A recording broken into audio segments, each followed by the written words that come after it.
Today's topic is going to be about how I feel it is best for you to quote unquote minister to somebody who is coming to you with an issue. The issue may be one that they're having internally. It may be an issue that they're having with someone in their life. It might be an issue they're having with you. And what is the best way? What is the best approach? What kind of fertile ground should we be when that individual comes to us and they need someone to listen, they need someone to counsel with them. And on first approach, what should that be? What should that feel like? Well, I believe that it should be a time whenever you are there to simply listen. To listen with a heart of compassion and not have an immediate need to fix. For you to be able to be empathetic. I believe that person that's coming to you for counsel and for solace, what you can provide for them, what maybe nobody else has been able to provide for them, is an ear that's actually listening. That you're not thinking ahead as they're speaking, that you're not thinking about what you want to say next. That you're really there with them for the entirety of the conversation. For it to be their time to speak, your time to just listen and to really listen to what they're saying. You might ask for clarification of what they're saying. But I would resist the first time that somebody brings something to you. I would resist your probably natural inclination to try to fix it, to try to give advice, to give some sort of pastoral counseling or wisdom.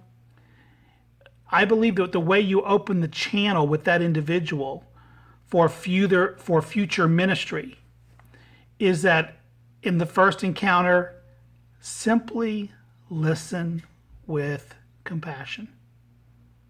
Have a real heart for their particular needs at that time. Just listen. Because as soon as you get in this mode of wondering what you want to say or how you think you can help them, it's then about you. It's no longer about them. And true, deep, lasting relationship ministry is about you giving pastoral care to them. And that care needs to begin with you establishing from the very beginning that you are listening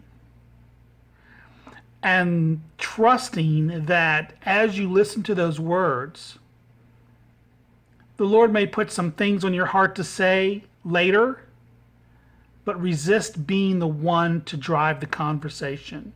Resist being the one to have the answers. Resist being the one to talk about Scripture or Christ or anything else. Listen to them. Allow them to outpour. There you're going to provide some fertile ground because you're establishing a relationship of openness and trust. You're making it very clear to that person that you are there for them. Not for yourself. Not for yourself. And Jesus can do it without you. God doesn't need you. So you're there for them to have somebody to speak to and confide in and to just, and even if they're angry at you, this is really where the heart of service comes in. Being able to sit and feel what they're feeling, to be compassionate, to be empathetic, and to keep your ego out of it. Because as soon as your ego gets in, we know what they call that EGO, edging God out.